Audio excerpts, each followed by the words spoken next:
بسم اللہ الرحمن الرحیم وبہ نستعین سبحانک لا علم لنا الا ما علمتنا انک انت العلیم الحکیم الحمد للہ رب العالمین والصلاة والسلام علی سید المرسلین وعلی آلہ وصحبہ اجمعین ومن تبعہم بإحسان الی یوم الدین اعوذ باللہ من الشیطان الرجیم بسم اللہ الرحمن الرحیم آمن الرسول بما انزل الیہ من ربہ والمؤمنون کل آمن باللہ وملائکتہ وکتبہ ورسلہ لا نفرق بین احد من رسلہ وقالوا سمعنا واطعنا غفرانک ربنا والیک المصیر۔ حضرین گرامی،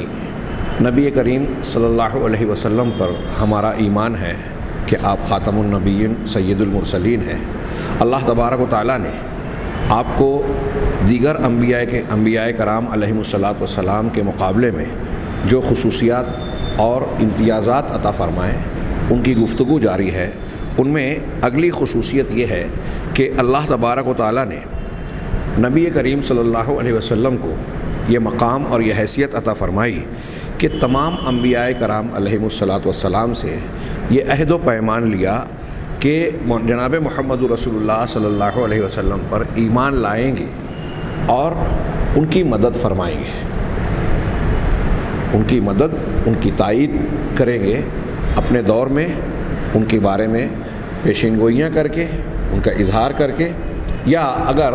اللہ تبارک و تعالیٰ نے جو عہد و پیمان لیا کہ اگر تمہارے سامنے وہ آ جائیں تو ان کے اوپر ایمان لایا جائے اور ان کی مدد کی جائے۔ اللہ تعالیٰ کا ارشاد ہے قرآن مجید میں، اللہ تبارک و تعالیٰ نے سورہ آل عمران کی آیت نمبر 81 میں فرمایا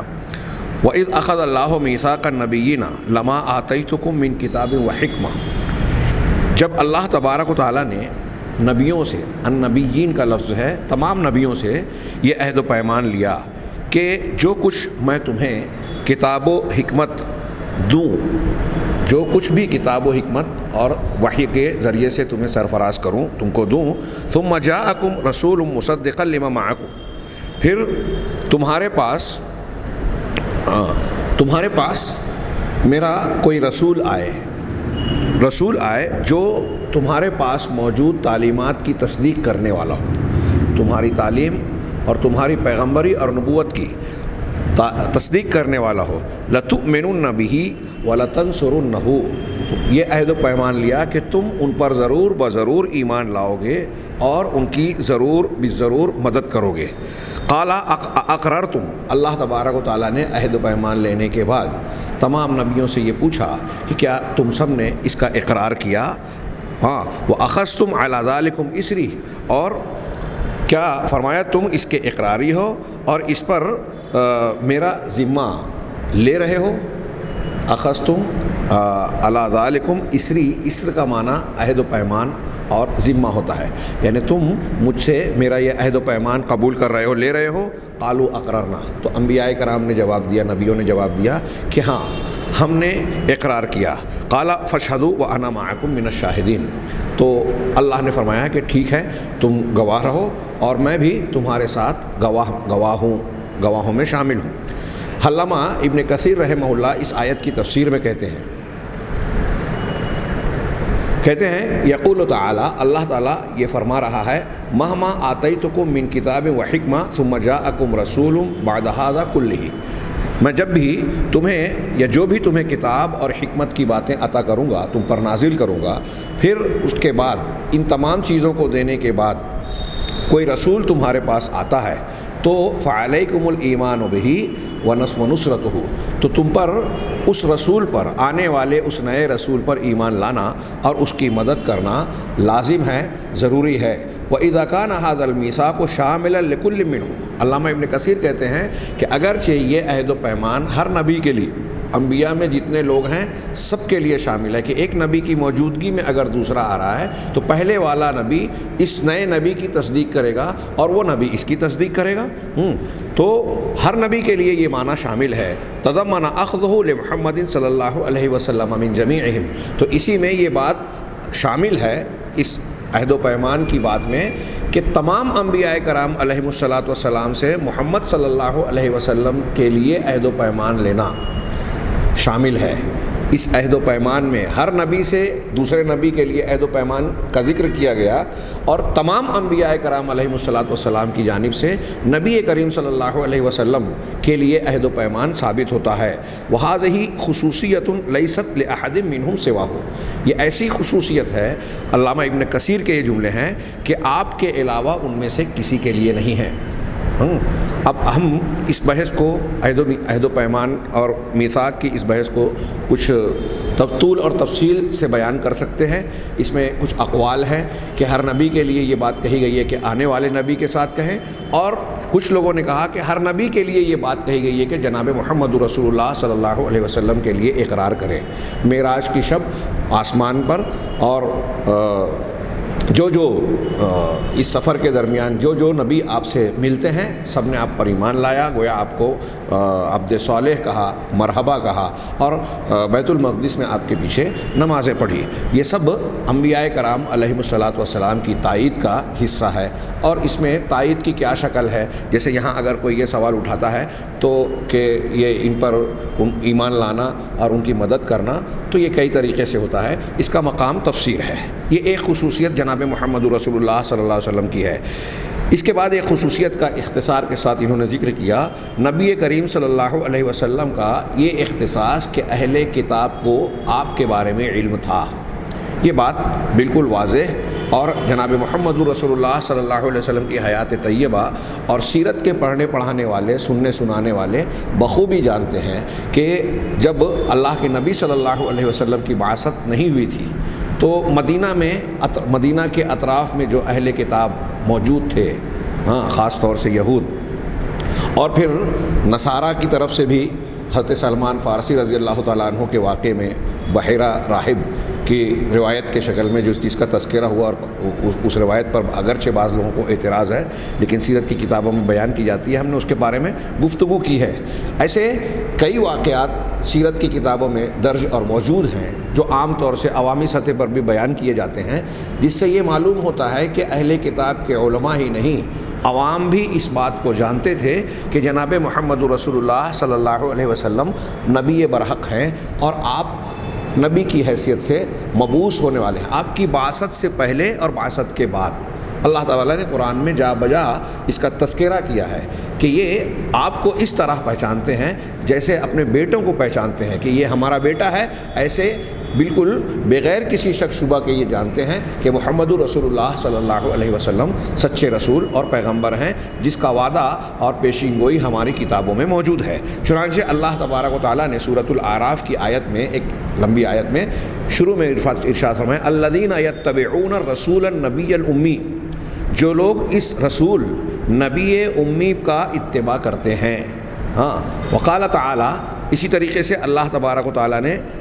یہ اس آیت میں کہا کہ اس کو اپنے پاس توریت اور انجیل میں لکھا ہوا پاتے ہیں۔ سورۃ الاعراف کی اس آیت میں انہوں نے ابتدائی حصے کا صرف تذکرہ کیا۔ دوسری آیت کا تذکرہ کرتے ہوئے سورہ صف کی، وَإِذْ قَالَ عِيسَى ابْنُ مَرْيَمَ يَا بَنِي إِسْرَائِيلَ إِنِّي رَسُولُ اللَّهِ إِلَيْكُمْ مُصَدِّقًا لِمَا يَدَيَّ مِنَ التَّوْرَاةِ وَمُبَشِّرًا بِرَسُولٍ يَأْتِي مِن بَعْدِي اسْمُهُ أَحْمَدُ۔ اور جب عیسیٰ ابن مریم نے یہ بات کہی کہ اے بنی اسرائیل، اے اسرائیل کے بیٹو یا بنی اسرائیل، میں تم تمام لوگوں کی طرف اللہ کا رسول بنا کر بھیجا گیا ہوں، تم تمام لوگوں کی طرف اللہ کا رسول ہوں۔ مصدقا لما بین یدی من التوراۃ، مجھ سے پہلے کی جو کتاب توریت ہے میں اس کی تصدیق کرنے والا ہوں۔ ومبشرا برسول، اور ایک ایسے رسول کی خوشخبری تمہیں سنانے والا ہوں، دینے والا ہوں، جو میرے بعد آئے گا، من بعدی یاتی من بعدی اسمہ احمد، جو میرے بعد آئے گا اس کا نام احمد ہوگا۔ فلما جاءہم بالبینات قالوا ھذا سحر مبین، لیکن یہ جانتے بوجھتے جب اللہ نے فرمایا کہ جب رسول محمد صلی اللہ علیہ وسلم ان کے پاس کھلی اور روشن دلیلوں کے ساتھ آ گئے، روشن دلیلیں پیش کی، تو کہنے لگے کہ یہ تو کھلا ہوا جادو ہے۔ یہاں ان دو آیتوں کے حوالے سے، جبکہ اور بھی بہت ساری دلیلیں ہیں، انہوں نے نبی کریم صلی اللہ علیہ وسلم کی یہ خصوصیت بتائی کہ اہل کتاب کو آپ کے بارے میں علم تھا۔ اسی سے جوڑ کر ایک چیز اور بھی بیان کی، اختصاص النبی، نہیں یہ تھوڑا الگ ہے، اختصاص النبی صلی اللہ علیہ وسلم بکونہ امیا لا یقرأ ولا یکتب، نبی کریم صلی اللہ علیہ وسلم کی یہ خصوصیت کہ آپ امی تھے، نہ آپ پڑھنا جانتے تھے اور نہ لکھنا، نہ پڑھ سکتے تھے نہ لکھ سکتے تھے۔ اللہ تبارک و تعالیٰ نے خود ابھی جو آیت گزری، اس آیت کا پہلا حصہ جس میں یہ کہا گیا کہ وہ نبی امی رسول جس کو اہل کتاب اپنے کتابوں میں لکھا ہوا پاتے ہیں، اسی آیت کے ابتدا میں یہ کہا الذین یتبعون الرسول النبی الامی، کہ وہ لوگ جو اس رسول کی یعنی نبی امی کا اتباع کرتے ہیں۔ تو اللہ تبارک و تعالیٰ نے خود آپ کو امی کہا۔ اسی طرح اللہ تبارک و تعالیٰ نے سورۃ العنکبوت میں ارشاد فرمایا وما کنت تتلو من قبلہ من کتاب، کہ آپ ایسے نہیں تھے کہ کوئی کتاب پڑھتے ہوں، ولا تخطہ بیمینک، اور نہ ہی اپنے داہنے ہاتھ سے لکھتے تھے۔ اکثر و بیشتر لوگ داہنے ہاتھ سے ہی لکھتے ہیں، اس لیے اللہ تبارک و تعالیٰ نے یہ تذکرہ فرمایا کہ نہ آپ داہنے ہاتھ سے لکھتے تھے، نہ آپ پڑھتے تھے اور نہ لکھتے تھے۔ یہ قرآن کہہ رہا ہے، اللہ تبارک و تعالیٰ نے خطاب کر کے کہا، اور یہ حکمت بیان کی کہ آپ کو ایسا کیوں رکھا اللہ تعالیٰ نے۔ اذا لارتاب المبطلون، کہ اگر ایسا ہوتا کہ یہ باطل پرست شک میں پڑ جاتے، باطل پرست لوگ، یعنی اگر آپ لکھنا اور پڑھنا جانتے تو یہ لوگوں کے لیے شک و شبہات کا ایک دروازہ بن جاتا، اور وہ یہ کہتے کہ یہ جو پڑھتے ہیں لکھتے ہیں پرانی کسی کتاب سے کہیں سے کچھ چیزیں پڑھ لی ہیں اور اپنے اسی علم کی بنیاد پر یہ نبوت کا دعویٰ کر رہے ہیں یا اس کلام کو پیش کر رہے ہیں، کہیں سے پڑھا کر اسے نقل کر لیا۔ اللہ کے نبی صلی اللہ علیہ وسلم کا امی ہونا آپ کی رسالت اور نبوت کی صداقت کی ایک بہت بڑی دلیل ہے۔ آپ غور کیجئے، نبی کریم صلی اللہ علیہ وسلم کا امی ہونا آپ کے لیے بے عزتی کی بات نہیں ہے، اور جو ہے یہ عیب کی بات نہیں ہے، بلکہ یہ اللہ تبارک و تعالیٰ کی جانب سے معجزہ ہے کہ ایک شخص جس نے کسی مکتب میں کسی استاد سے کسی سے کچھ پڑھا نہیں، لکھنا نہیں جانتا، وہ پوری کائنات کا معلم بن گیا۔ وہ متعلم نہیں بنا دنیاوی اعتبار سے، لیکن معلم کائنات بن گیا۔ دنیا کا کوئی بڑے سے بڑا استاذ بھی اس کی ہمسری اور برابری نہیں کر سکتا، ایسا بڑا استاذ بنا، پوری انسانیت کا معلم، اور بڑے سے بڑے دانشور، بلکہ دانشوروں کی جماعت اور پورا دور آپ کی تعلیمات اور آپ کے پیش کردہ نظام زندگی کے مقابلے میں اس سے بہتر تو دور کی بات ہے، اس کے جیسا بھی پیش کرنے سے قاصر ہے۔ یہ ایک معجزہ ہے۔ چنانچہ اللہ کے نبی صلی اللہ علیہ وسلم کا ارشاد بخاری اور مسلم میں موجود ہے، اس آیت کے ضمن میں فرما رہے ہیں کہ حضرت عبداللہ ابن عمر رضی اللہ تعالیٰ عنہ کی حدیث ہے کہ نبی کریم صلی اللہ علیہ وسلم نے ایک موقع پر فرمایا انا امۃ امیہ لا نکتب ولا نحسب، ہم امی ان پڑھ جماعت اور گروہ ہیں، امت ہیں، نہ ہم لکھتے ہیں اور نہ حساب و کتاب جانتے ہیں۔ الشہر ہاکذا، مہینہ اس طریقے سے، آپ نے انگلیوں کے ذریعے سے اشارہ کیا، اور پھر آگے ذکر ہے روایت میں ایک مرتبہ آپ نے 29 بتایا اور ایک مرتبہ 30 بتایا، ایک مرتبہ یوں بتایا 2 مرتبہ ہاتھ کر کے، تیسری مرتبہ میں ایک کم کر دیا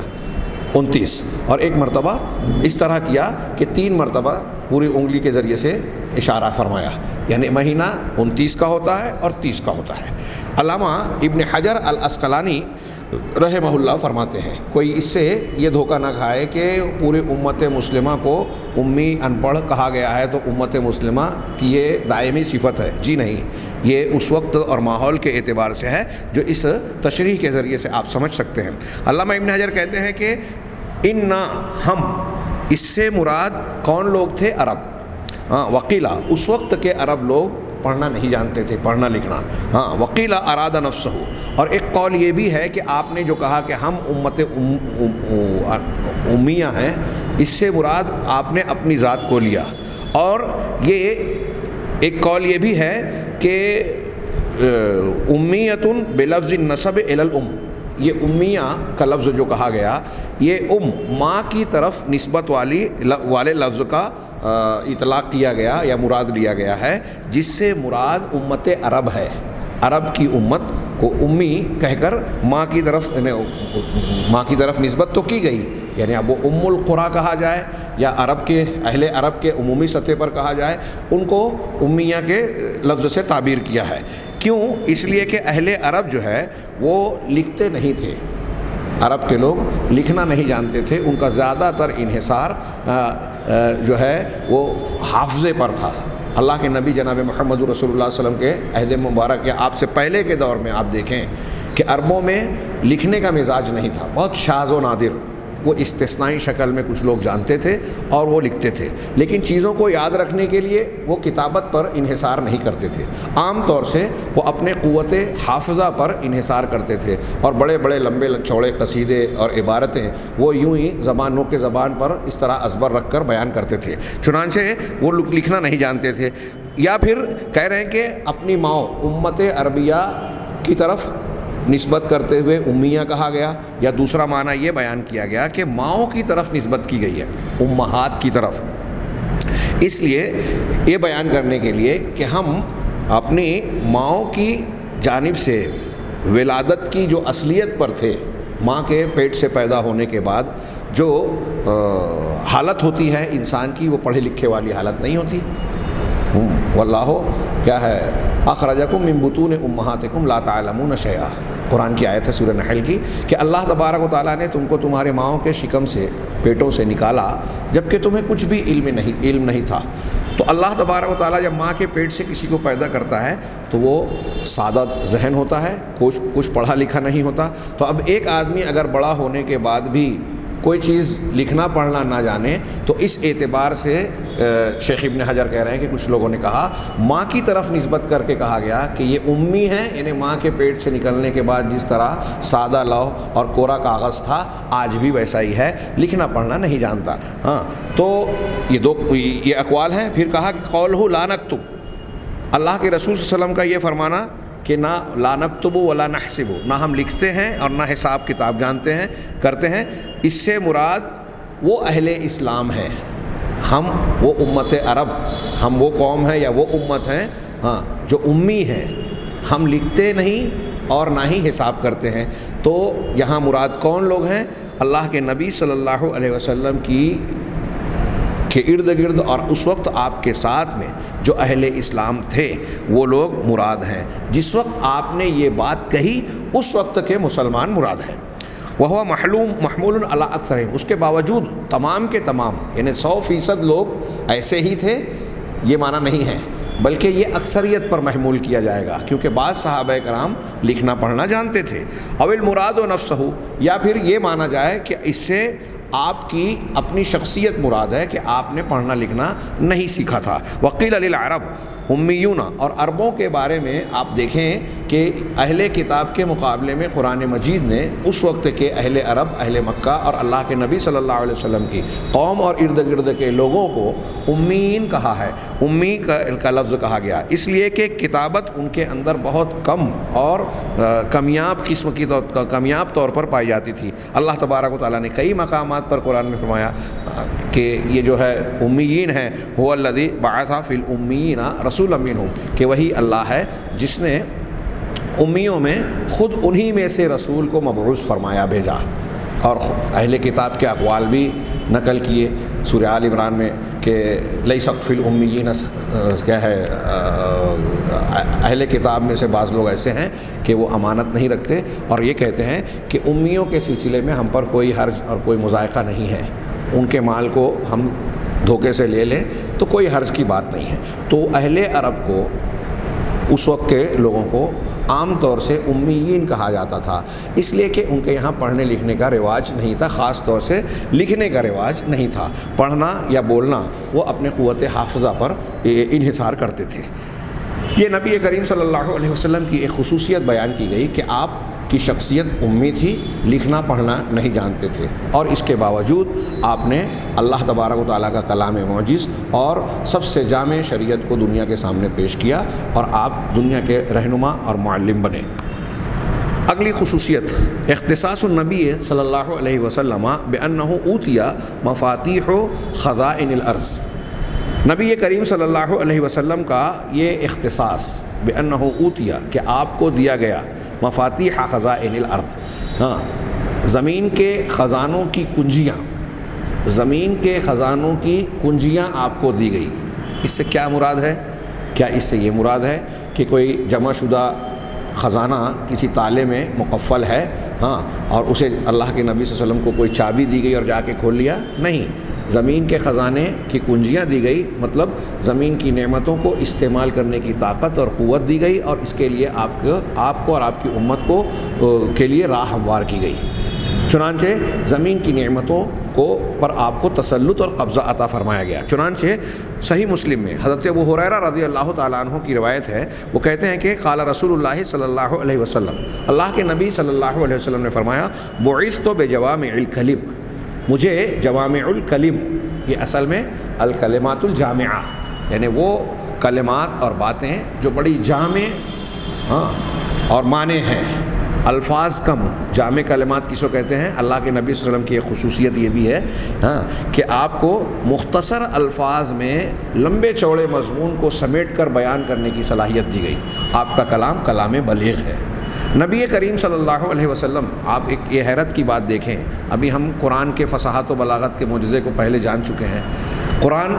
کا کلام لفظاً بھی اللہ کا ہے، معناً بھی ہے۔ نبی کریم صلی اللہ علیہ وسلم کا کلام جو ہے وہ معناً اللہ کا ہے، لفظاً اللہ کے نبی جناب محمد رسول اللہ صلی اللہ علیہ وسلم کا ہے۔ چنانچہ کلام اللہ جو لفظ بھی اللہ کا ہے، اللہ کی صفت سے جڑا ہوا ہے، اللہ کی صفت رکھتا ہے، تو اس کا انداز، اس کا بیان، فصاحت و بلاغت یہ دنیا کے تمام انسانوں سے اعلیٰ ہے۔ کوئی انسان کا کلام، کسی انسان کا کلام اس کے جیسا نہیں ہو سکتا۔ اس کے باوجود جناب محمد رسول اللہ صلی اللہ علیہ وسلم کی احادیث اگرچہ قرآن سے الگ ہے، لیکن آپ کی زبان و بیان میں، آپ کی زبان و بیان میں جو فصاحت و بلاغت اور جامعیت ہے، وہ بھی دوسرے کے لوگوں کی زبان میں آپ کو نظر نہیں آئے گی۔ یہ بڑی زبردست بات ہے کہ نبی کریم صلی اللہ علیہ وسلم کا کلام اگرچہ انسانی کلام کی حیثیت رکھتا ہے، لیکن آپ کے اندر بھی یہ کلمات جامعہ کی خصوصیت اور صلاحیت عطا فرمائی گئی کہ آپ کم الفاظ میں، بعض دیکھیے حدیثیں ایک جملے کی، ایک لائن کی، چند کلمات کی ایک حدیث ہو اور آپ اس کی تشریح اور اس کی گہرائی میں جائیں تو کتابیں کم پڑتی ہیں۔ وَنُصِرْتُ بِالرُّعْبِ، یہ آپ نے اپنی ایک خصوصیت کے بعد دوسری خصوصیت کا ذکر کیا کہ مجھے رعب کے ذریعے سے میری مدد کی گئی ہے۔ اس کی تفصیلات کئی مرتبہ ذکر ہوئی کہ اللہ کے نبی صلی اللہ علیہ وسلم کو یہ دبدبہ دیا گیا تھا کہ اگر کوئی دشمن آپ کے خلاف برے ارادے سے آنا چاہے تو 1 میل کے فاصلے تک چاروں طرف وہ اگر آپ کے قریب آنا چاہے تو دہشت زدہ ہو جائے، خوف زدہ ہو جائے، خوف اور رعب میں مبتلا ہو جائے۔ وَبَيْنَ أَنَا نَائِمٌ، اور ساتھ ہی اللہ کے نبی صلی اللہ علیہ وسلم فرمایا کہ اس دوران کہ میں نیند میں سویا ہوا تھا، اُتِیتُ بِمَفَاتِیحِ خَزَائِنِ الْأَرْضِ، مجھے زمین کے خزانوں کی کنجیاں مجھے دی گئی، فَوُضِعَتْ فِي يَدَيَّ، اور اسے میرے ہاتھوں میں رکھ دیا گیا۔ حضرت ابو ہریرہ رضی اللہ تعالیٰ عنہ اس حدیث کو بیان کرنے کے بعد کہتے ہیں، فَذَهَبَ رسول اللہ صلی اللہ علیہ وسلم وَأَنْتُمْ تَنْتَثِلُونَهَا، کہ رسول اللہ صلی اللہ علیہ وسلم تو اس دنیا سے اب رخصت ہو گئے، چلے گئے۔ زمین کے خزانوں کی کنجیاں آپ کو دی گئیں، آپ کے ہاتھ میں رکھی گئیں۔ اب وہ کنجیاں جو آپ کو دی گئی تھیں، جو لوگ آپ پر ایمان رکھنے والے اور آپ کی پوری اتباع کرنے والے ہیں، وہ کنجیاں گویا ان کو منتقل ہو رہی ہیں۔ تو حضرت ابو ہریرہ کہہ رہے ہیں کہ آپ تو اس دنیا سے رخصت ہو گئے، لیکن اب تم لوگ زمین کے خزانوں کو نکال رہے ہو، استعمال کر رہے ہو۔ امام نووی نے اس کی تشریح کرتے ہوئے کہا صحیح مسلم کی شرح میں، قولہ تنتثلونہا، حضرت ابو ہریرہ رضی اللہ تعالیٰ عنہ کا یہ کہنا تنتثلونہا، اس کا معنی ہے یعنی تستخرجون ما فیہا، کہ ان خزانوں میں جو کچھ چیزیں موجود ہیں تم اس کو نکال رہے ہو، حاصل کر رہے ہو، یعنی خزائن الارض، اس سے مراد خزائن الارض زمین کے خزانے ہیں۔ وما فتح اللہ علی المسلمین من الدنیا، اور اللہ تبارک و تعالیٰ نے مسلمانوں کے لیے دنیا کی جو فتوحات لکھ دی تھی یا عطا کی تھی، جو فتوحات عطا فرمائیں کہ مختلف زمین کے حصوں پر قابض ہوتے چلے گئے، اسلام کا پھریرا لہراتے چلے گئے، اور خلفائے راشدین کے دور میں ہی ہم دیکھتے ہیں کہ زمین کے ایک تہائی معمورے پر، آباد علاقوں پر، ایک تہائی بلکہ اس سے زیادہ پر مسلمانوں کا اور اسلام کا گویا قبضہ اور تسلط ہو گیا۔ تو گویا اللہ کے نبی صلی اللہ علیہ وسلم کو زمین کے خزائن عطا کرنا، جس پیمانے پر اسلام اور مسلمانوں کو اور جناب محمد رسول اللہ صلی اللہ علیہ وسلم کے دین کو اور آپ کی امت کو غلبہ، فتوحات، فروغ اور عموم حاصل ہوا، آپ سے پہلے کسی پیغمبر کو اس قدر فتوحات اور کامیابیاں نصیب نہیں ہوئی۔ اللہ کے نبی صلی اللہ علیہ وسلم کی ایک خصوصیت گویا اسی میں یہ بھی ہوگی کہ قیامت کے دن آپ کی امت کی تعداد دیگر نبیوں کی تعداد کے مقابلے میں کہیں زیادہ ہوگی۔ وہ لمبی حدیث اس سے پہلے گزر چکی ہے کہ حضرت موسیٰ علیہ السلام کی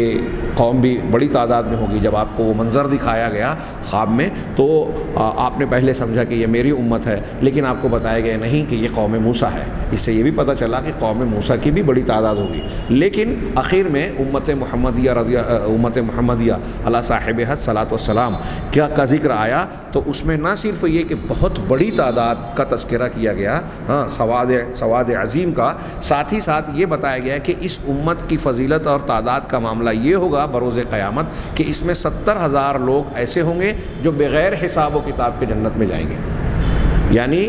تعداد کے اعتبار سے، کمیت میں امت محمدیہ دیگر امتوں کے مقابلے میں زیادہ ہوگی، اور کیفیت کے اعتبار سے یعنی صلاحیت اور اچھائی کے اعتبار سے، جنت میں داخل ہونے والوں کے اعتبار سے بھی اس امت کے افراد سب سے زیادہ ہوں گے۔ صرف 70,000، اب 70,000 کے بارے میں اس سے پہلے کے دروس میں تذکرہ کیا گیا کہ یا تو یہ طے شدہ تعداد مانی جائے، یا بعض اہل علم کہتے ہیں کہ یہ ایک بہت بڑی تعداد مراد لی گئی ہے۔ اگر ہم یہ بھی مانیں کہ 70,000 ہی مراد ہیں تو بھی یہ کم تعداد نہیں ہے، جبکہ ہم یہ جانتے ہیں اللہ کے نبی صلی اللہ علیہ وسلم نے اس کی خبر دی کہ ماضی میں ایسے انبیاء کرام بھی گزرے ہیں کہ ان پر ایمان لانے والے چند لوگ تھے۔ نوح علیہ السلام نے 950 سال قوم میں کام کیا، دعوت دی، دن رات لگے رہے، اور قرآن ہی کے بیان کے مطابق یہ کہا گیا کہ شرذمۃ قلیل، ایک چھوٹی سی جماعت ان پر ایمان لانے والی، بہت کم تعداد۔ کچھ لوگ کہتے ہیں یہ تعداد مفسرین نے الگ الگ بتائی، کچھ 70 اور کچھ کم زیادہ اس طرح بیان کرتے ہیں۔ بعض انبیاء ایسے گزرے کہ ان پر ایمان لانے والوں کی تعداد 10 سے کم تھی، بعض ایسے تھے کہ ان کے ساتھ 1 یا 2 آدمی، بعض قیامت کے دن ایسے آئیں گے کہ تنہا ہوں گے، یعنی ان پر کوئی ایمان نہیں لایا۔ نبی کریم صلی اللہ علیہ وسلم کی امت کی تعداد قیامت کے دن سب سے زیادہ اور سب سے بڑھ کر ہوگی۔ اللہ کے نبی صلی اللہ علیہ وسلم کو یہ گویا خصوصیت حاصل ہے، یہ جو میں اس سے جوڑ کر بیان کر رہا ہوں کہ آپ کو یہ خصوصیت ہے کہ آپ کے لیے زمین کے خزانوں کی کنجیاں دی گئیں۔ اور سیدنا ابو ہریرہ رضی اللہ تعالیٰ عنہ فرماتے ہیں کہ وہ کنجیاں گویا آپ کی تعلیمات اور آپ کے دین کی شکل میں ہمارے لیے یا امت کی طرف منتقل ہو رہی ہیں۔ اب یہاں کچھ لوگ اگر یہ معنی کشید کرنا چاہیں کہ اللہ کے نبی صلی اللہ علیہ وسلم کو زمین کے خزانے دیے گئے اور آپ اس خزانے کو دیتے ہیں، اور آپ کی وفات کے بعد بھی جس کو وہ وفات کہیں یا ہم اگر اسے موت کے لفظ سے تعبیر کر دیں تو گستاخی سمجھتے ہیں، اسی لیے ہمارے ہاں لوگ کہتے ہیں کہ پردہ کر گئے، اللہ کے نبی صلی اللہ علیہ وسلم کو پکارتے ہیں اور آپ سے مدد اور استمداد کرتے ہیں، مدد طلب کرتے ہیں، استمداد کرتے ہیں، اور اس طرح کے معاملات رکھتے ہیں جو صرف اللہ تعالیٰ کے لیے جائز اور روا ہے، توحید کا حصہ ہے۔ ہمارے ہاں یہ ایسی حدیثوں سے یہ شرکیہ معنی کشید کرنا بالکل عام سی بات ہے، اور لوگ اسے جناب محمد رسول اللہ صلی اللہ علیہ وسلم کی تکریم، تعظیم اور عزت سمجھتے ہیں، جبکہ یہ اللہ کے رسول صلی اللہ علیہ وسلم کی بھی توہین ہے اور اللہ تبارک و تعالیٰ کی بھی بے عزتی ہے کہ ہم قرآن و حدیث کے معنی کو اصل معنی سے پھیر کر کچھ دوسرا معنی اختیار کریں، اور یہاں تو ایسے معنی پیدا کیے جاتے ہیں جو نبی کریم صلی اللہ علیہ وسلم کو آپ کے مقام سے بڑھا کر اللہ کے مقام پر فائز کرنے کی کوشش ہوتی ہے۔ تو آپ کو زمین کے خزانے دیے جانے کا مطلب یہ نہیں ہے کہ اب ہم آپ سے کو پکاریں اور آپ سے مانگیں، آپ دیے جاتے ہیں، جیسا کہ لوگوں نے تصور کر رکھا ہے کہ اللہ تبارک و تعالیٰ اپنے نیک بندوں کو کچھ اختیارات دیتا ہے، وہ جسے چاہتے ہیں جو چاہے دے دے، جو چاہے لے لے، ہرگز نہیں، قطعی نہیں۔ اللہ تبارک و تعالیٰ نے قرآن مجید میں بار بار کہا کہ جن لوگوں کو بھی لوگ پکارتے ہیں اللہ کو چھوڑ کر، وہ کھجور کی گٹلی کے چھلکے کے بھی مالک نہیں ہے، وہ ذرے برابر کے بھی مالک نہیں ہے، کائنات کی ہر چیز کا اختیار اختیار صرف اور صرف اللہ کو ہے۔ اللہ کے نبی صلی اللہ علیہ وسلم کو اور دیگر لوگوں کو خطاب کر کے کہا گیا کہ آپ کا معاملے میں کوئی حق نہیں ہے، لیس لک من الامر شیء، اللہ کے اختیارات میں آپ کو کوئی دخل نہیں ہے، کوئی چیز آپ کے اختیار اور قدرت میں نہیں ہے۔ کتنی صاف صاف تعلیمات ہیں۔ آپ اپنے گھر والوں سے کہتے ہیں کہ مجھ سے جو چاہتے ہو مانگ لو، قیامت کے دن اللہ کے مقابل میں تمہارے کوئی کام نہیں آؤں گا۔ کتنی صاف باتیں ہیں۔ اب ایسے صاف صاف مضمون کے بعد یہ اس قسم کی حدیثوں میں جس کی تشریح ایک صحابی یا دوسرے صحابہ کرام نے جو کی، معنی واضح ہو جاتا ہے، بلا وجہ اسے ایسا بنا دینا کہ یہ صحیح حدیثیں اور اس کے توحیدی مضامین کو ہم داغدار کریں، مخدوش بنائیں اور ان کا رد کرنے کی کوشش کریں، یہ انتہائی خطرناک قسم کی جسارت ہے۔ اللہ تبارک و تعالیٰ کے عذاب کو دعوت دینے کے مترادف میں سمجھتا ہوں۔ بہرحال اللہ کے نبی صلی اللہ علیہ وسلم کی ایک خصوصیت یہ ہے کہ زمین کے خزانے آپ کے ہاتھ میں دیے گئے۔ میں یہاں آخر بات یہ بھی کہنا چاہوں گا کہ زمین کے خزانوں کی کنجیاں اللہ کے نبی کو دی گئی، اور حضرت ابو ہریرہ رضی اللہ تعالیٰ عنہ کے بیان کے مطابق یہ آج ہم بعد کے لوگوں کے پاس یعنی صحابہ کے پاس تھی، اور اس کی وجہ سے ان کو فتوحات مل رہی تھی۔ گویا اس میں اشارہ ہے آپ کے اور ہمارے لیے کہ ہمارے پاس بھی زمین کے خزانے، آج دنیا کے پیچھے لوگ بھاگ رہے ہیں نا، ہاں چمک دمک مادہ پرستی کا غلبہ ہے۔ ہاں اللہ تبارک و تعالیٰ نے صحابہ کرام کو یہ فتوحات، ملکوں پر تسلط اور قوموں پر جو ہے اقتدار، حکومت کس بنیاد پر دی تھی؟ جناب محمد رسول اللہ صلی اللہ علیہ وسلم کے طریقے کی اتباع کرنے پر۔ آپ کا عقیدہ، آپ کا منہج، آپ کی عبادات، آپ کی تعلیمات اخلاقیات میں ہو، معاملات میں ہو، حلال و حرام لین دین میں ہو، ہر معاملے میں جناب محمد رسول اللہ صلی اللہ علیہ وسلم کا طریقہ آپ اختیار کر لیں تو گویا آپ کی وراثت نبوت جو ہے، جیسے علماء کرام کو انبیاء کا وارث کیوں کہا جاتا ہے؟ علم دین کی وجہ سے۔ تو ہم اور آپ اللہ کے نبی صلی اللہ علیہ وسلم کے دین کے وارث ہیں۔